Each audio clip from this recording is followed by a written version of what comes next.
Yeah, something like that. All right, great. Cool. Hey, Pete. How's it going? Good. Thanks so much for joining me today.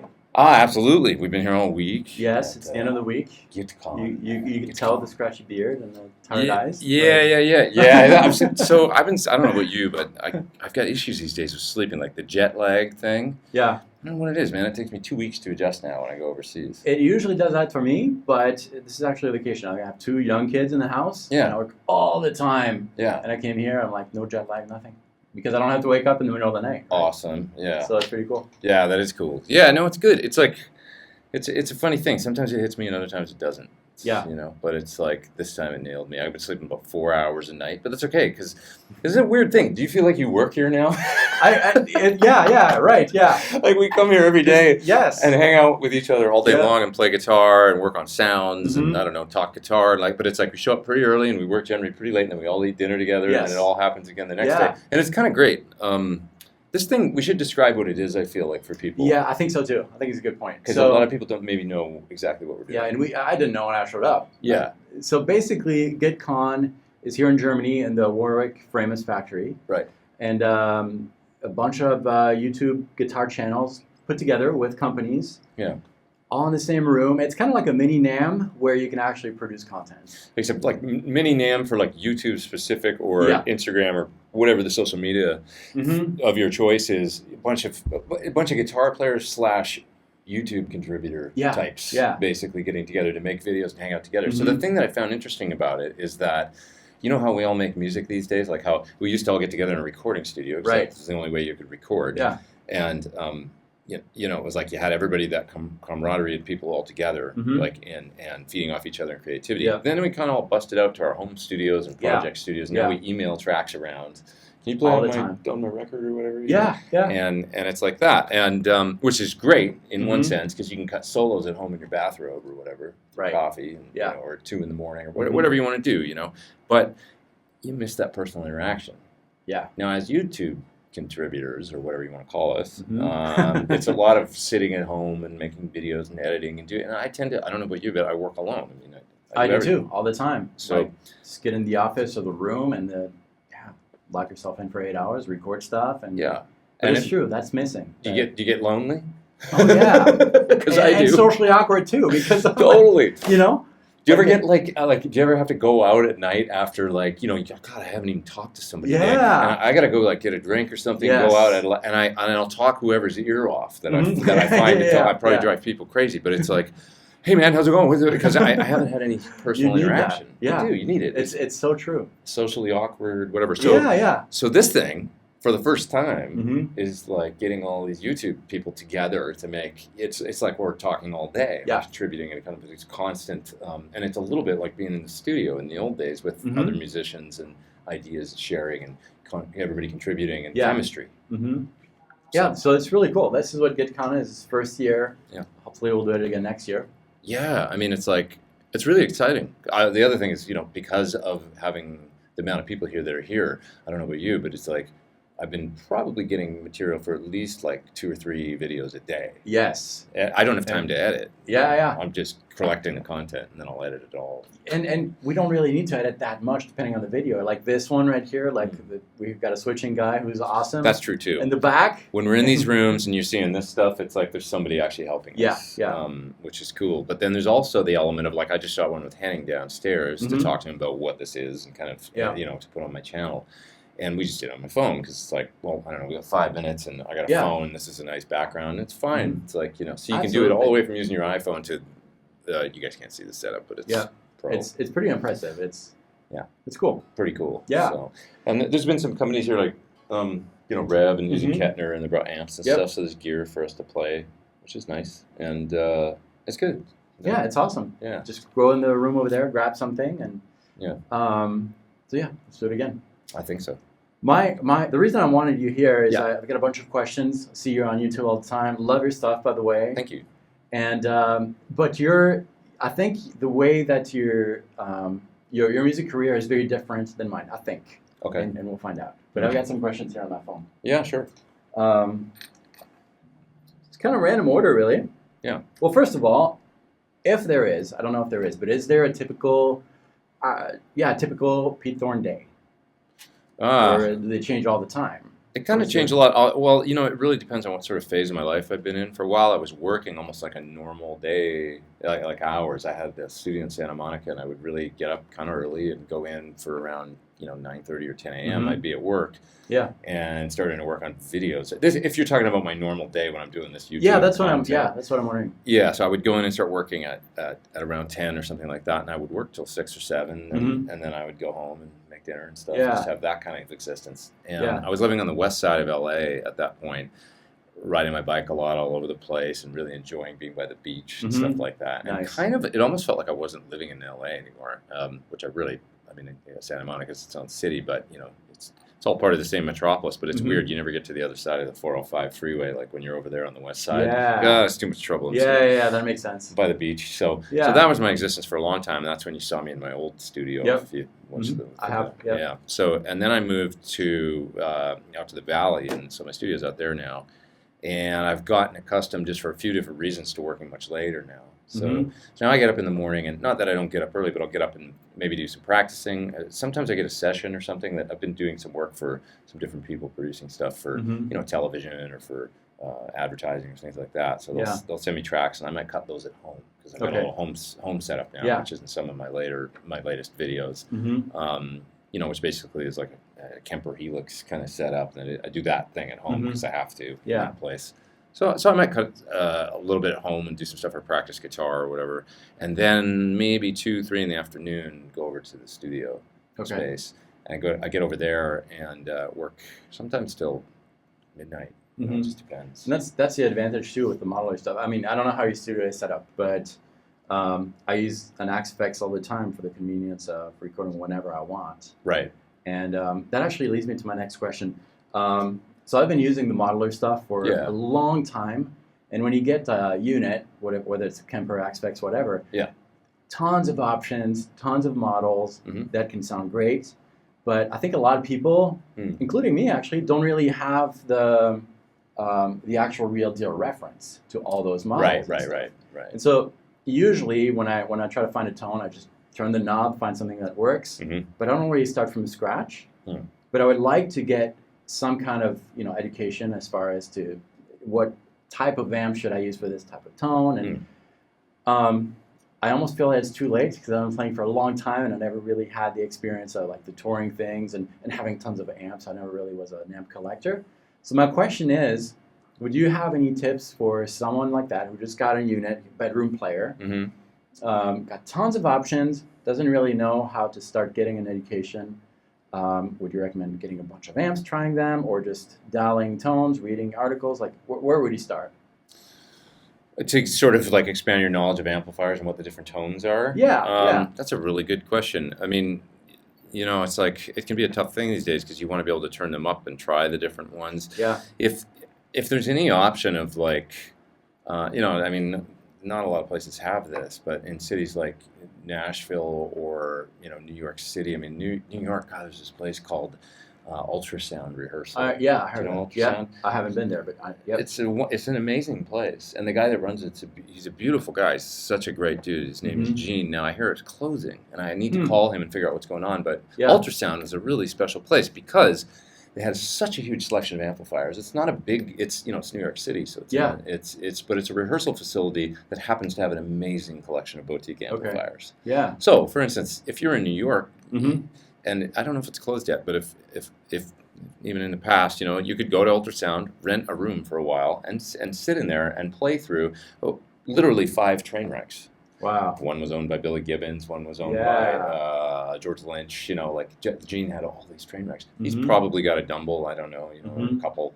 And not to mention a huge collection of old Voxes and Fenders and Marshalls and stuff. So what an education. I mean, I got to do that there. You sit in there and he'd have this is a Marshall cabinet with 25s. This is an old Marshall cabinet with original 30s. This is, you can try all the different stuff. So that's the extreme example of but what a great opportunity. And if check out ultrasound in New York, actually, if you're ever going through New York City, see if it's still there. I heard it was going to close, and I'm just not sure. So, but there's probably other, when I think about a place like Blackbird Studio in Nashville, if you're a Nashville guy or anywhere around there, Blackbird is this wonderful studio named after, it's a very Beatles influence, as I understand it. I went through it really quickly once and saw it, but they've got an amazing collection of instruments and amplifiers there. So what if, you were to take a day or an afternoon and go into a big studio like that and say, hey, what would it cost me to get a 6-hour block in here? And if it was... I think Blackbird's $12.50 a day, which is way, but maybe they do a half day or in some off hours or something. That's a great idea. Even if it was $400 or $500, I know that anything that's in that studio you can use on your session. That's such a good idea. So literally, you can do a session there and say, hey, I need 4 1176s today in the studio. They'll wheel them in. They have them. So it's and all the instruments and stuff too. What a chance to go in and play through an old Marshall and a Vox and maybe even record a little bit. And then compare and then see what works, what doesn't. Yeah. Go in with an engineer or something, track the tones, and then take them home as a reference of a perfectly mic'd device. And then you'll know when your model sounds, So these are some things you can do. I've often thought that, go in a studio, even if you've got a couple amplifiers, you don't really know what they can do because you can't wind them up at home or whatever. Find a local studio that says studios are hurting, so you can find deals for $25 an hour or whatever. Go in the local studio where you can turn that thing up and maybe mic it up and have it recorded and then really hear what it can do and kind of a record. You know what I mean? Definitely, It's a little bit of an investment, but it can give you a little bit of an education. Absolutely. Then once you've experienced that, then you can go in and listen to if your main thing is the modeling thing. Now you're going to be able to go in and listen and maybe have at least a mental reference, if not even a recorded reference. And know what to listen for too. And that's a great idea. Because often, like I said, I find a knob and it always starts with the sound. Once I find something, the song comes out. But there are some situations where I have the song and I want to add that particular part or whatever, and I still do the knob thing. But if I knew where to go right away, it would eliminate all the thousands models that you have in there. So that's a good idea. Now, the other thing I'd mention is that one thing to consider is that the cabinet is such a huge... Yes. 50% of the sound for sure. Yeah, that's true. If we're talking about just amplifier sound, it's half the amp and half the cabinet. If not even 60% of the cabinet. Yeah. So for example, you could take a tweaked Fender Bassman and plug it into a 212 with Celestian Blues, and then all of a sudden it starts sounding a whole lot like an AC30. It's whoa, So it's so much about the cabinet and the speakers. So just know that, and then if you're using a modeler or something like that, know that the speaker simulation you pick, and maybe it's impulse responses, which is fun to experiment with. Know that that's so important, and to get good ones. I've used IRs from Ownhammer and Celestian primarily for the last number of years. I used to make my own, and then I realized that once I heard the Ownhammer ones, I was like, I think they're better than the ones I make.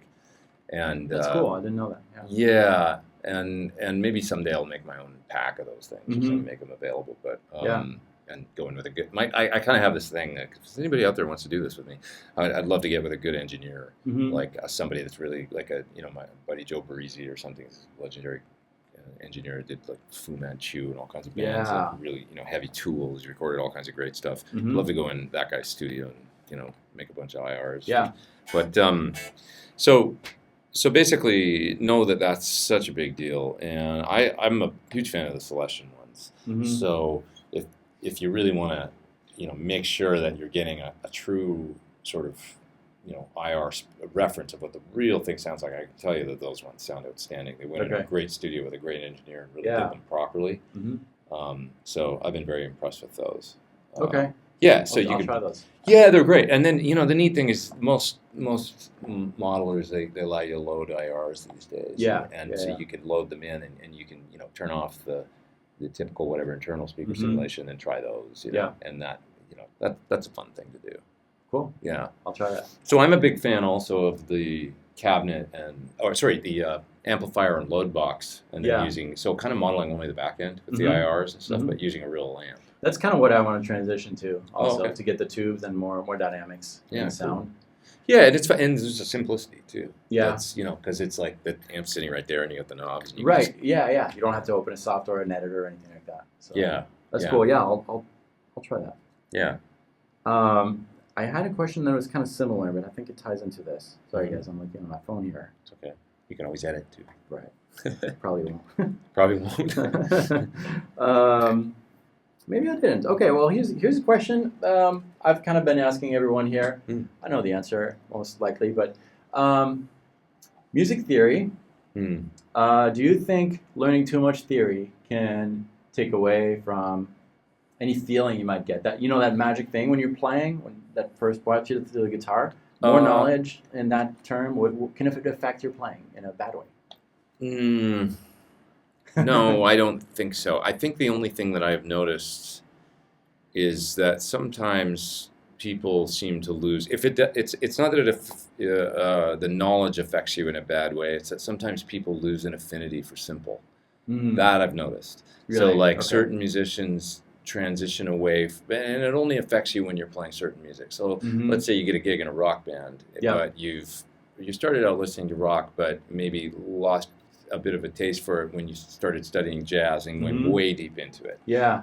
Certain musicians that doesn't happen to. So I'll give you an example of Scott Henderson, who started out with Richie Blackmore was his guy, and he played rock for a long time before he sort of transitioned into more jazz fusion and whatever you want to call his music. But he's got this one foot in rock all the time. He loves it. And so it's like, and you could tell. Yeah, he plays a lot of balls and it's very dynamic and stuff. But he never really plays that. He's got crazy ability, but he doesn't really ever overplay or play like a really fast or anything. Yeah. He sort of says, "Well, I can't even play fast. I don't even and it doesn't matter because his ideas are so outstanding, So he's a guy that I feel like made that transition. He's an extremely sophisticated guitar player, but he didn't lose the roots and the simple. Yeah, he gets it. And then some other people I've seen and throughout my life, I've noticed that they kind of don't, and maybe they never had an affinity for maybe they went straight into more complex music. But the problem is that I think that. Sometimes, it's like the brain is an amazing thing, and it can be just kind of infinitely expansive, I think. And sometimes you see people expand beyond others' listening abilities. Yeah. So it doesn't mean that what they're playing isn't totally valid. They could be playing a million notes and whatever, and it's cool. But a lot of it gets kind of lost on me. Maybe I'm just not sophisticated enough. Do you know what I mean? Yeah, no, but that makes total sense, and I've kind of seen that too. Yeah. I've been in bands with folks where they kind of have lost that or maybe never had the affinity for the simple, and so they have it bores them sometimes to play on my level, frankly. Yeah. Like a more simple sort of rock and roll level or whatever. It's not interesting, and that to But them, I wonder if they were ever really, really into it. I'm having a hard time imagining losing that. When I first got to guitar, I had no clue what was going on, just like all of us. Yeah. It was like the magical thing, like you hear this one note in this song, it's like, man, this is what I want. Yeah. And then I understood what the note is. It still feels magical. I don't know. There's been people that I've heard say they grew out of it. Okay. I read the gear page sometimes, are different. Some people say, I grew out of that music. I couldn't listen to it anymore. Whatever, it could be like Kiss or something, or AC/DC or something. I can't. I just don't. Man, I put on Back in Black, and it's like that shit resonates with me and always will. Right. It's to the same level. It doesn't mean I haven't changed. I listen to all kinds of stuff, but those magic records, they never lost that for me. But nobody's the same. Everybody's different, and some people maybe just transition out and get into other kinds of music and that other stuff that I don't want to listen to that. Yeah. That was when I was 14. Yeah. I don't know. That was just wasn't my experience. Just curious. So the music theory thing, I think, no. The other night, the live stream, somebody said something about like what you don't know. Well, it was. I can't remember that. I can't remember. Yeah, I remember. We're going to screw this up. That thing. Yeah. It was a quote, and it was like, something. I know what you're talking about. Yeah. It was something about basically like learning a lot of stuff isn't going to hurt you. Yes. Like, yeah. So. Yeah. Cool. Yeah. I think it's good. The theory is like a language so that you can really expand your own experience, but it's also communication. So it's like some people, when they learn a foreign language, they learn to speak it, but they never learn to write it. Yep. And they never really they think in their native language or whatever, and they're constantly translating in their head, right? And that was me first.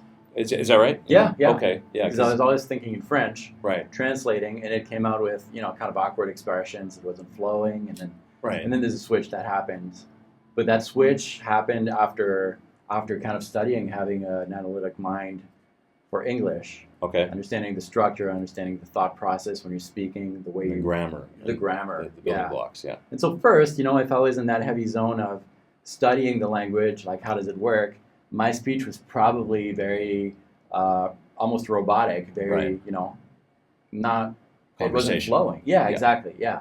And then something happened, and now it's fine. Yeah, but you can think in English. Yeah, exactly. Probably dream in English and all kinds of things. Right? Well, sometimes it's a mix. That's so amazing to me. Not to get out of the weeds on this, but like I want to get to that point with Japanese. I can't wait. Oh yeah. It's like this is a whole other thing besides music I'm really interested in. But yeah. I've never learned another language, but I'm starting to work on that, and I really want to get into it because it's really fascinating. It really is. When I dream, it's everyone talks like this when I dream all the time. It's a weird place. That's so great.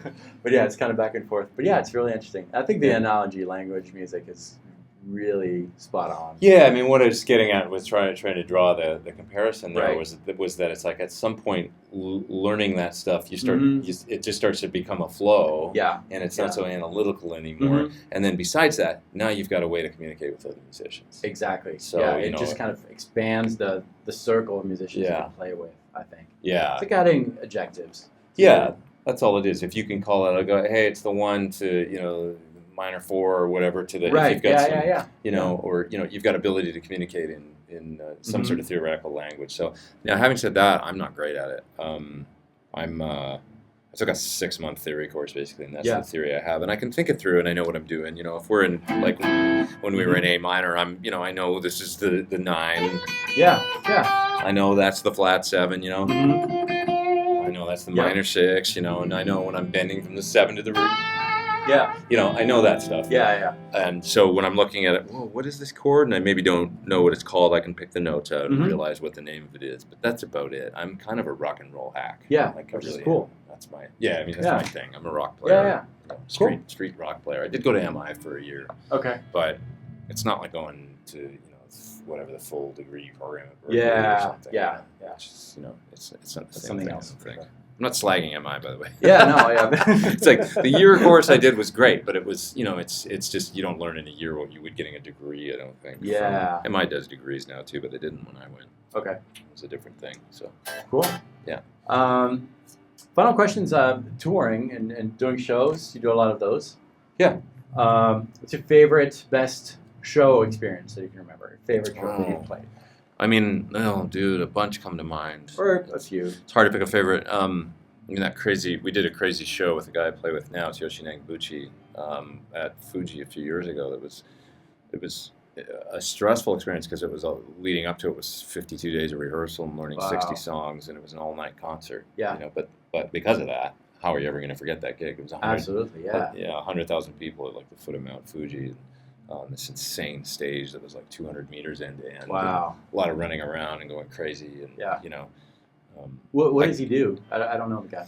So he's an artist that started in the 70s. Okay. And he put out his first music maybe in 74, 75, 76, something like that. And he really started out with an acoustic guitar, writing almost like, he was influenced, I think, by Dylan and stuff like that. Yeah. So he's really like a singer-songwriter, almost like folky Japanese. Yeah. And so when you hear those songs, there's this amazing sound to them because the audience, when they see him play, we've never heard them before. Right. So, but you look out at the crowd and everybody's singing those songs. It's like they're part of the culture. Yeah. No different than seeing, Elton John or something singing a classic from the 70s or something. Mm-hmm. Those songs resonate with those people. So that's amazing. So that's how he started, and then he went way more rock after that. Okay. And developed into, some people say he's like the Springsteen of Japan or something. Really? But I see a lot of like Aerosmith or something in there too. Like there's a lot of there's a definite sort of hard rock element. Mm-hmm. But he's kind of multifaceted. He's got a lot of different sides, and the show is very. Like, the dude is super physical. Like, he's 62 years old now, and he's got more energy than anybody I've ever seen. He works out constantly, super fit, super buff. And, by the way, he makes you do that sometimes, too. Yeah. Rehearsals, it's like, today we're stretching. Today we're going to come in and do something. He's got workout equipment in the studio. Wow, so you're, like, doing the bench press. And he's really into it. Yeah, he's really into it. That's cool. I think it's fun. But, so he's a really interesting guy, and that's been a real great thing. Yeah. Working with him.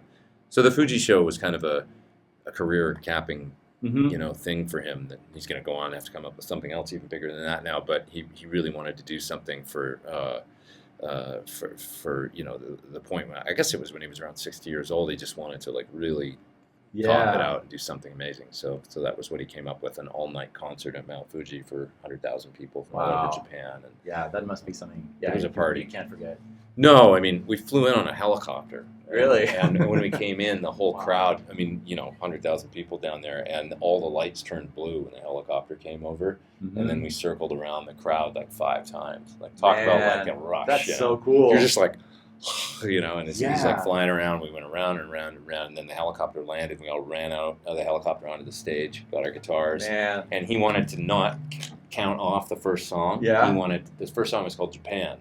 And so there's this, whoa, Japan. That's how it starts. And so he's like, I'm just going to go, whoa, Japan. Nice. Where are you? And that's basically how it started. So he just brought the neck down and we hit that A chord and then we were off and running. What an experience. Yeah, for the next like 9 hours or whatever we played. Wow.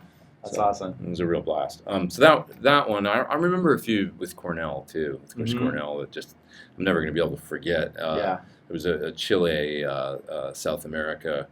I'll send you a photo of it. Maybe you can put a screenshot up or something. Love to, I've got some beautiful photos from the South America tour we did because we had a photographer on tour with us, and it was about 10,000 people in a really really hot, like a shed. It looked like an airplane hangar. Or something. And it was so hot. So we all had our shirts off and we were just like dripping sweat, And I've got some really great photos from that night that are just so rock and roll. But the crowds down there in South America are legendary for their, they just shout and they scream every word. They know all the words. So the passion of the people.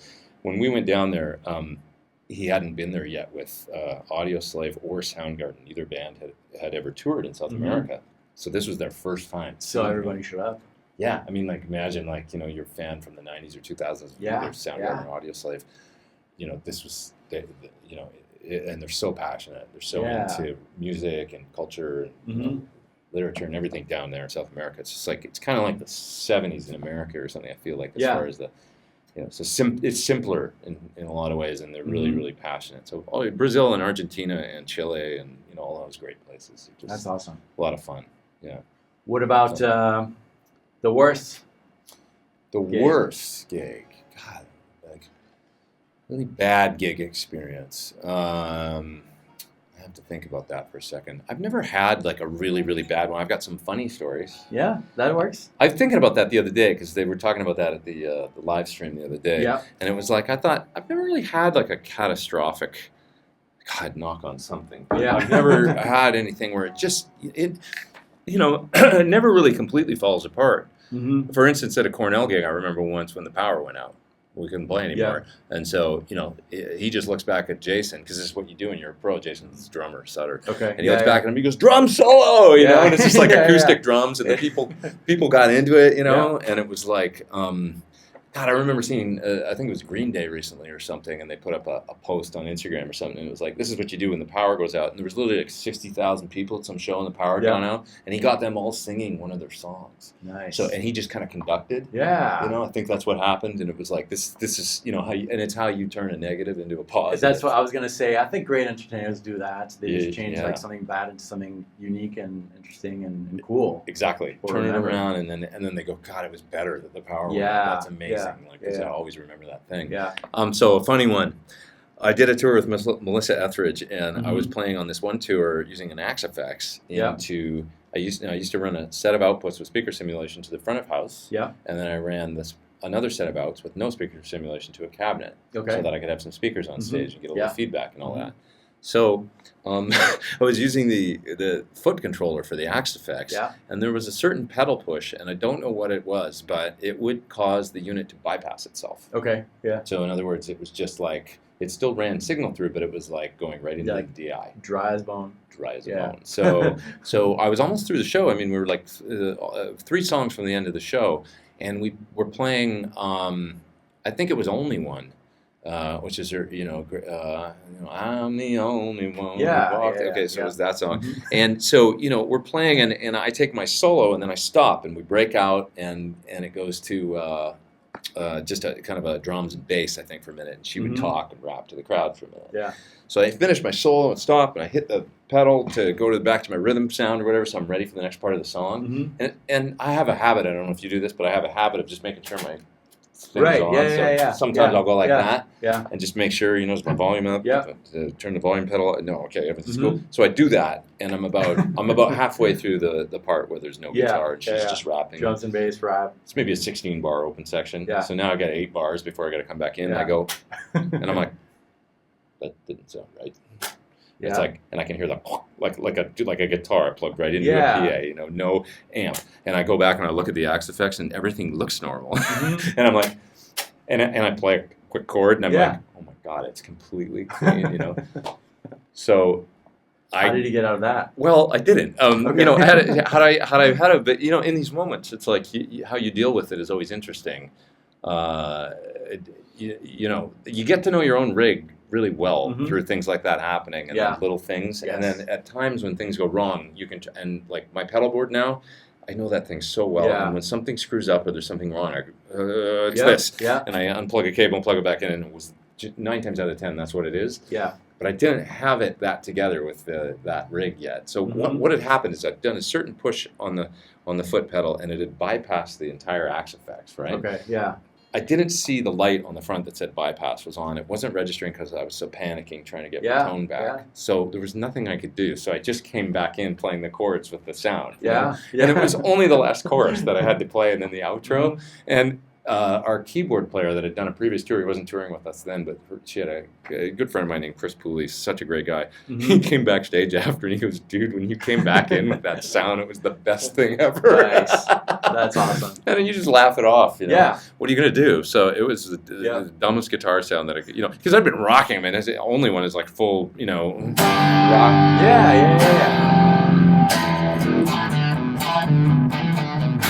That's basically the tone and the rhythm part.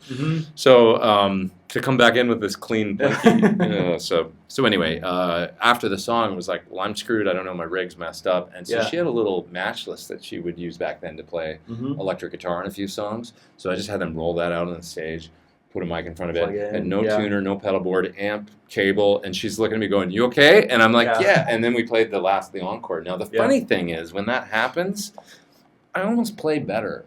Really? Yeah, because it's like, now you're stuck. Like, you got to use whatever this thing is, and it's kind of fun in a way. It's like, no delay, no reverb, no whatever, and you're not really used to it, but you just play. It's like getting up at a jam. Yeah. You sink or swim, and it can be kind of liberating. Like, wow, I don't have any of the...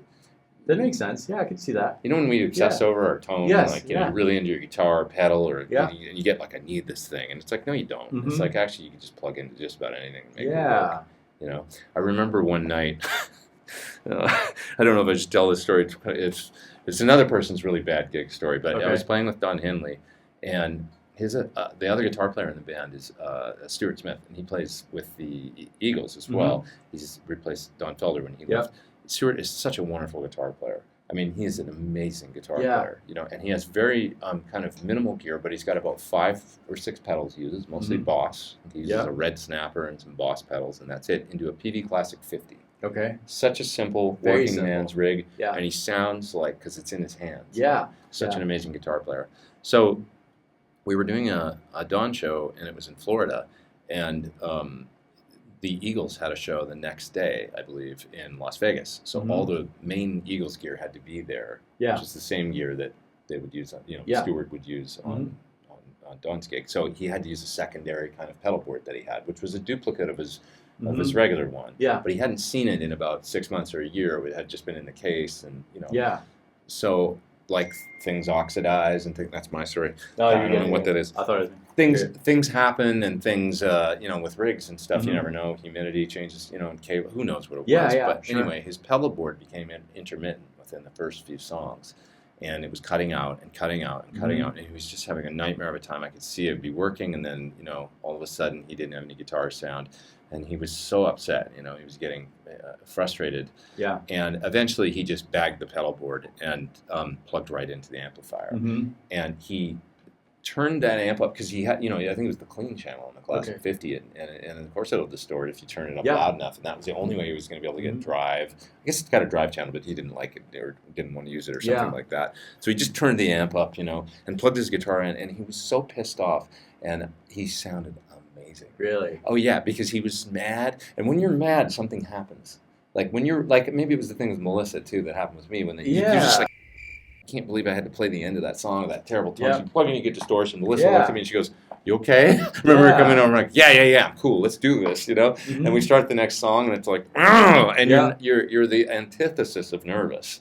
You're absolutely the flip side. Yeah. I can see that. Yeah, you're definitely. Some of my best playing has been when I'm mad. Yeah. Because I'm not. I've heard that before with a lot of players. Yeah, you get angry, and then you get out there and you just have you take it out on the guitar basically, and there's no nerves going on. It's just it's a completely different state of mind that you're in. So Stuart was so upset after the gig. I remember, and I go, "Dude, you sounded great. Your guitar tone was fine. Your playing was stellar." So really, we're really saying that emotions really affect the outcome of the music. Like, your state of mind is going to transcribe regardless of what you're using. Yeah. A lot of time. Which is cool. You ever play a show and then you're in a bad mood before, and then afterwards you're like, I don't even remember being in a bad mood. You're like, it's turns you around. You're just venting out everything on the instrument, pouring it all out, and then you forget. Yeah. It's a great resetter. Yeah. Even just practicing, like when you're in a bad place or whatever, and you're like, just sit down with the guitar and maybe get into it gets you out of that. Yeah. I actually have that on a video, and I think it's one of the improvs that I'm the most proud of. But I remember just before, I can't remember, I was really, really mad. And now I watch this, and it's like, I want to play like that. Yeah. So I guess I should be angry more. Well, how do you harness that, I guess? Right. Get that. I mean, there's ways to do it. I remember Scott Henderson saying, I did the Guitar Wink podcast that he does, which was really fun. And he was talking about certain students or people, because he still teaches at MI all the time. And stuff. He says, some of these guys, they touch the guitar it's almost like they're afraid, And there's it's some intention. Yeah. Yep. The other thing I asked him is, how do you play outside so easily? Yeah. This was a great tip. He goes, let's turn some of this delay down. I got so much echo going here. He goes, you just put their fingers, play A for a second, any groove, like a rock groove, and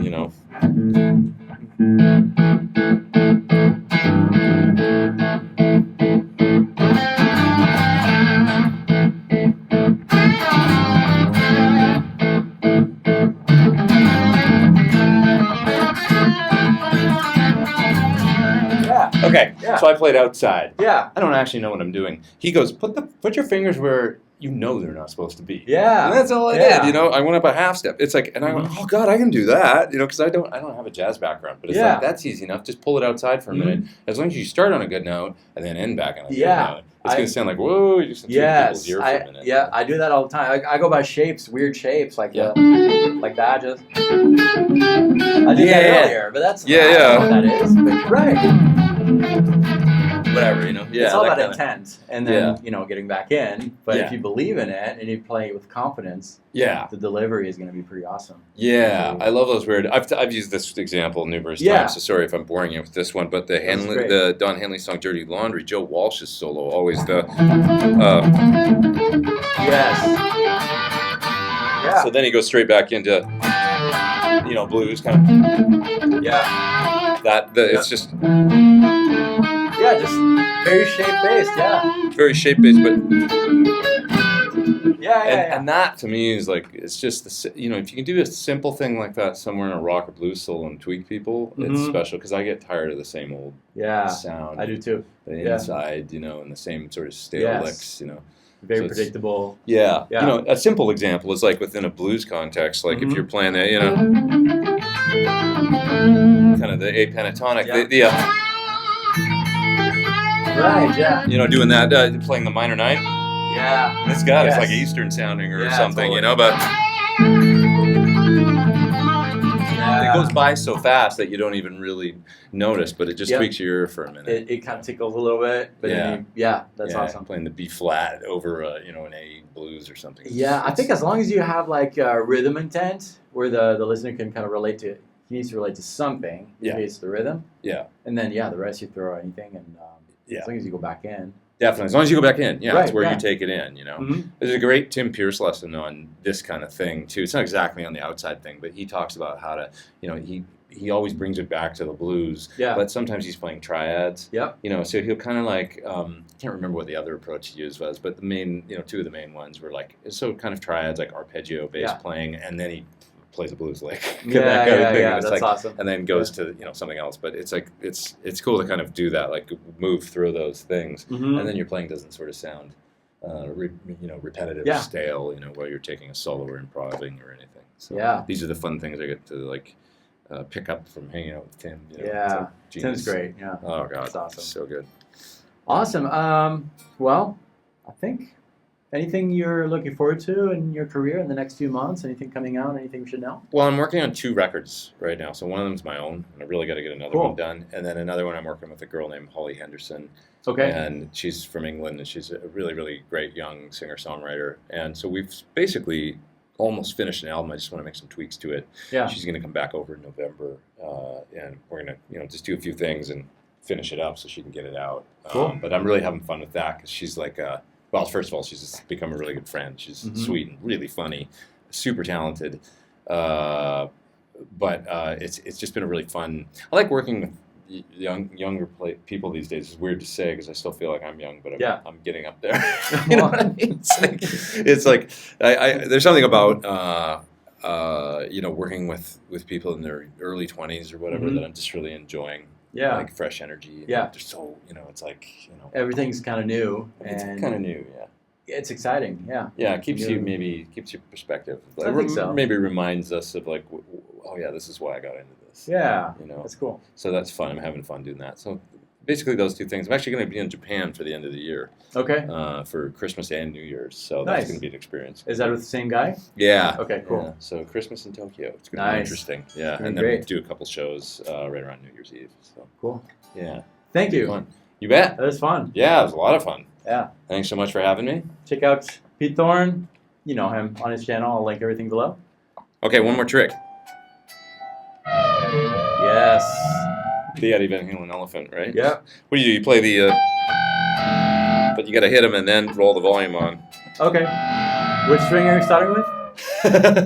You hit the 3rd string, the 2nd, the 3rd string at the 5th fret, and then the 2nd string at the 7th fret, and the 1st string, E string at the 12th fret. So you get, you know, minor 2nd and a whole step out of the intervals. You do it again. So you got to do it with the volume off. Yeah. Nice. Get a bunch of delay on that. Sounds really cool. I don't know why I just came up with that. We'll try some more. I didn't come up with it. It was Eddie. Yeah. It's not my trick. It's cool. All right. I think I've had too much coffee. I'll see you guys later. Take it easy. See ya. Thanks, man. That was fun. Do that.